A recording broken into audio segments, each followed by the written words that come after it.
Assalamualaikum warahmatullahi wabarakatuh. Hai guys, welcome back to my YouTube channel.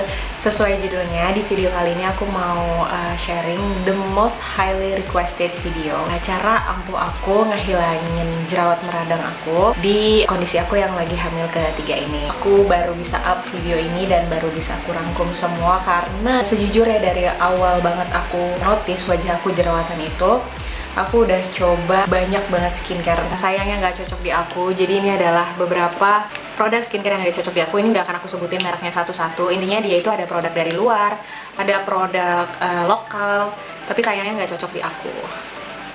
Sayang banget rasanya. Sampailah di tahap yang sekarang ini yang bisa dibilang tuh cocok banget sama kulit aku. So ya, seperti biasa video ini berdasarkan pengalaman pribadi aku. Video ini akan aku bagi menjadi beberapa bagian, jadi teman-teman bisa langsung concernnya mau ke yang video bagian mana. Pertama aku mau jelasin dulu kenapa aku bisa jerawatan lagi. Terus yang kedua, praktek skincare rutin aku yang aku jalanin. Jadi semua yang aku jalanin ini bukan tanpa ada dasarnya. Semua itu berdasarkan dari dokter spesialis kulit. Jadi ada ilmunya. So ya, nggak usah berlama-lama lagi, lanjut aja ke bagian yang pertama, gimana aku bisa jerawatan lagi. Video openingnya, kalau aku jerawatan lagi itu faktor terbesarnya itu adalah karena aku lagi hamil. Yes, benar banget, bawaan hormonnya itu jerawatan, kusam, rewel, pokoknya bener-bener tricky banget nanganin wajah aku di kehamilan yang ketiga ini.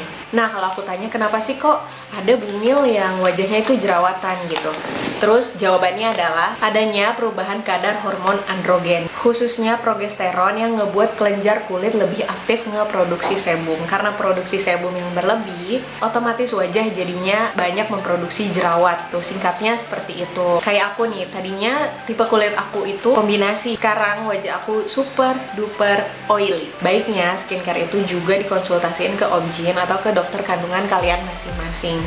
Next, langsung ke bagian yang kedua, gimana skincare rutin aku selama masa kehamilan aku ini dan ngilanginnya dalam waktu 7 hari. Oh ya, sebelum lanjut ke tahap skincare rutinnya, aku mau ngejelasin dulu, jerawat aku itu juga jerawat mendam. Jadi yang kalau dilihat itu kayak alus-alus aja, padahal kalau kita pegang ada jerawatnya sakit dan ada jerawat yang isi. Jerawat pasir itu tuh kayak apa ya, sebenarnya dia itu menumpuknya kotoran-kotoran minyak yang nyumbat gitu. Biasanya sebelum aku hamil itu skincare rutin aku itu kayak banyak banget tahapannya. Kayak contohnya kalau malam hari itu double sampai triple cleansing, terus double toning, terus essence, ampul, serum, moisturizer, night cream, itu dulu kayak gitu. Nah, semenjak Januari itu aku baru ngeh kalau ketika aku pakai serangkaian skincare yang segitu banyaknya, wajah aku itu jadinya malah makin parah gitu, breakoutnya, jerawatannya itu jadi makin parah. Akhirnya aku coba untuk skincare diet. Skincare diet itu apa sih? Ya pokoknya mangkas skincare, jadi lebih simple gitu. Jadi intinya tuh basicnya aja yang dipakai.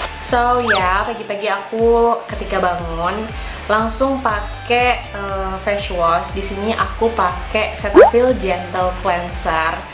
Kenapa aku pilih Cetaphil Gentle Cleanser? Karena pertama, ini itu kandungannya malah bisa untuk baby, which is bagus banget kan, aman banget untuk kulit aku yang hamil ini. Bawaannya itu super duper sensitif, jelek banget pokoknya. Terus dia juga mild dan dia itu ngebersihinnya tetap secara gentle tanpa kasih efek menarik ke muka. Nganjurin teman-teman yang wajahnya rewel kayak aku itu wajib banget pakai cleansing tools. Di sini yang aku pakai itu dari Foreo. Kenapa aku itu nganjurin banget pakai cleansing tools gitu? Karena cleansing tools ini benar-benar ngebantu untuk lebih lagi ngebersihin wajah. Jadi wajah yang mungkin tadinya persentase kebersihannya itu 70%, pakai cleansing tools ini bisa sampai ke angka 99%. Itu yang aku rasain. Kok bisa tahu? Aku tahu ketika setelah pakai toner gitu. Jadi ketika aku nggak pakai cleansing tools, terus lanjutkan toner.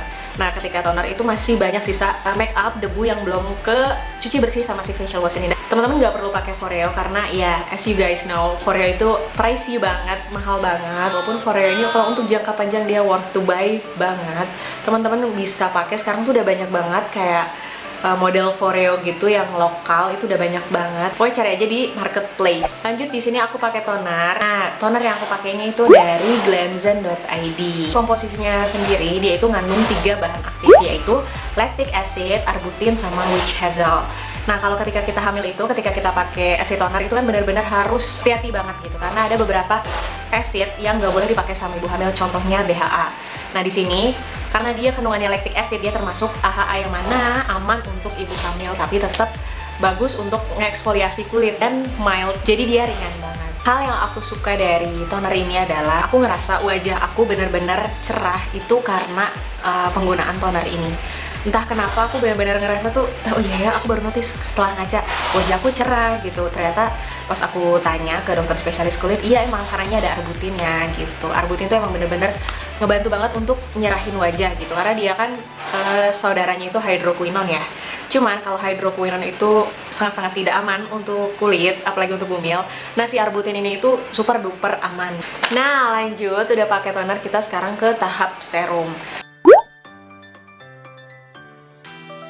Adapun kandungan utamanya, bahan-bahan aktifnya di sini itu terdapat salicylic acid. Tapi tenang, walaupun salicylic acid itu dilarang atau nggak boleh untuk ibu hamil, di sini salicylic acidnya itu di bawah 2%, jadi masih aman banget.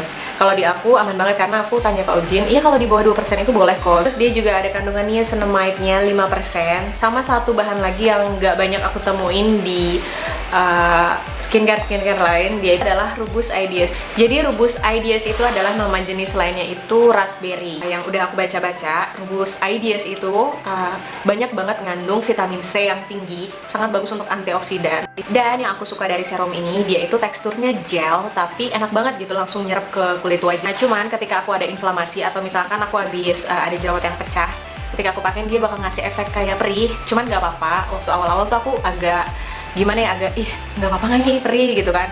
Terus pas aku tanya, iya emang perih, kalau kamu ada inflamasi itu pasti bakalan perih karena dia itu ada kandungan salicylic acidnya, bantu untuk nge-healing si inflamasi itu. Di sini kenapa aku skip moisturizer? Karena kulit aku pertama oily, kedua di kandungan toner sama serumnya tadi itu udah ada kandungan melembabkannya, jadi aku skip moisturizer. Tapi untuk kulit kalian yang kering atau kombinasi cenderung kering, aku nyaranin teman-teman untuk jangan skip moisturizer. Terus aku lanjut pakai sunscreen. Nah, di sini sunscreen yang jadi holy grail aku banget adalah L'Oreal UV Perfect yang rosy white. Ketika banyak orang pakai yang warna hijau, aku pilih yang pink. Kenapa? Karena walaupun kulit aku oily, aku pakai yang pink ini sama sekali nggak masalah. Malah dia ngasih efek instant brightening, itu sih yang aku suka gitu. Waktu itu karena lagi kehabisan, jadi ya udahlah aku ngambil yang pink aja. Dan aku malah sukaan yang ini gitu dibanding yang hijau. Kalau yang hijau dia emang bikin wajah jauh lebih matte sih, lebih enak lah ininya untuk kulit oily. Tapi nggak tahu kenapa aku lebih suka yang ini. AM routine atau morning skincare routine aku udah cuman cukup sampai di situ aja, nggak yang gimana-gimana. Jadi lanjut ke yang PM routine atau night skincare routine. Balik lagi, sekarang di night skincare routine atau PM skincare routine, sebenarnya yang ditambah itu dikit banget. Jadi yang ditambah itu cuman kayak di double cleansing sama nanti di moisturizer, itu aja sih. Nah, untuk double cleansing sendiri di sini aku prefer pakai micellar water. Even aku make up berat pun, aku biasanya tetap pakai micellar water, cuman mungkin butuh berkapas-kapas. Di sini aku punya dua, ada dari Garnier yang kuning, kesukaan aku juga, ada yang dari Bioderma yang warna pink, ini juga kesukaan aku. Nah, buat teman-teman yang wajahnya masih banyak jerawatnya, itu hati-hati untuk ngebersihin wajah. Jadi ketika kita double cleansing itu jangan terlalu harsh, jangan terlalu keras ngebersihin wajahnya. Itu juga bikin peradangan jerawat di wajah kita. Jadi emang harus hati-hati banget. Di sini makanya disuai pelan-pelan aja. Jangan terlalu kasar, jangan terlalu keras. Nah, sekalian weekly routine aja. Jadi yang ditambah cuman pakai masker. Masker yang aku pakai itu adalah dari Aztec Secret Indian Healing Clay. Pas dipakai itu kerasa kenceng banget dan kerasa kayak ada feel-nya itu ngerasa kayak ada darah kita tuh lagi dipompa ke permukaan kulit. Dan pas aku searching di Google, ternyata dia itu memang mompa darah supaya sirkulasi darah di kulit wajah kita lancar. Makanya dia itu ngebuat wajah kita tuh jadi lebih kelihatan muda, awet muda. Terus teman-teman bisa langsung cuci muka. Di sini aku skip cuci mukanya soalnya sama aja kayak tadi pagi. Cuman di sini yang membedakan adalah cara pakai tonernya, karena dia termasuk exfoliating toner. Jadi dia bisa tergolong di exfoliate. Kenapa exfoliate penting? Jadi kan basically jerawat itu kan menumpuknya kotoran-kotoran, sisa-sisa make up, debu yang nyumbat gitu, jadi dia nyumbat pori-pori, makanya kenapa terbentuklah kayak jerawat pasir gitu. Nah, cara aku kayak dikompres, karena yang aku rasain efektifnya caranya kayak gitu sih, aku belah jadi dua. Emang ini jadi kayak kesannya lebih boros sih, tapi percaya deh, cara ini tuh jauh lebih efektif. Nah, biasanya aku tempel di area-area yang berjerawat. Aku tunggu 2-3 menitan, habis itu baru diratainnya juga perlahan-lahan aja, nggak usah kayak digusrak-gusrak gitu, jadi kayak cuma di swipe. Dan next lanjut serum kayak tadi pagi, intinya sama kan stepnya. Nah, masih pakai yang ini. Aku ada botol lagi, sama sih, cuman ini tuh stikernya dicopot sama anak-anak, juga udah tinggal setengah. Tuh, sama aja. Ini tuh sama banget. Ini udah habis tuh. Jadi aku pakai yang ini aja ya. Nah, cara pakainya sendiri yang efektif itu dia nggak ditetes-tetes ke muka. Jadi dia caranya itu diketangani dulu 2-3 tetes aja untuk wajah aku yang lebar ini.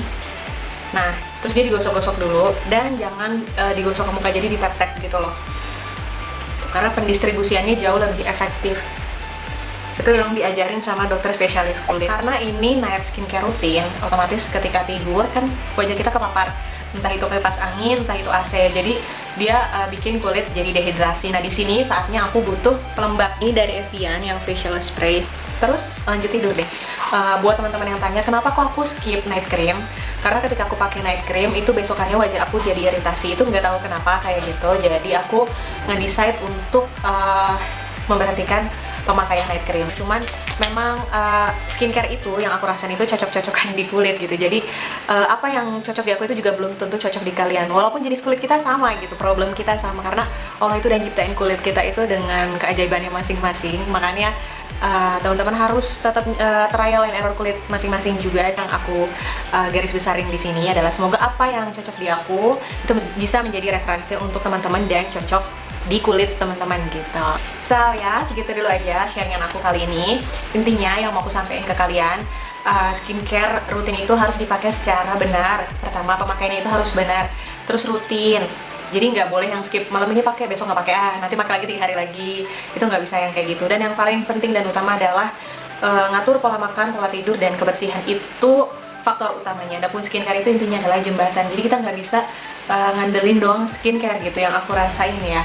Karena ketika kita udah pakai skincare secara teratur, yang faktor soal kebersihan, pola makan, dan pola tidur juga nggak kita jaga, yang aku rasain itu sia-sia gitu. Intinya ya, semoga kita semua bisa istiqomah dan ini bisa menjadi referensi buat teman-teman, baik yang lagi hamil, lagi menyusui, ataupun tidak. Itu bisa cocok di teman-teman semua. Semoga jerawat kalian bisa sembuh, bisa mulus kembali wajahnya. I'll see you guys on my next video, insyaallah. Bye. Wassalamualaikum warahmatullahi wabarakatuh.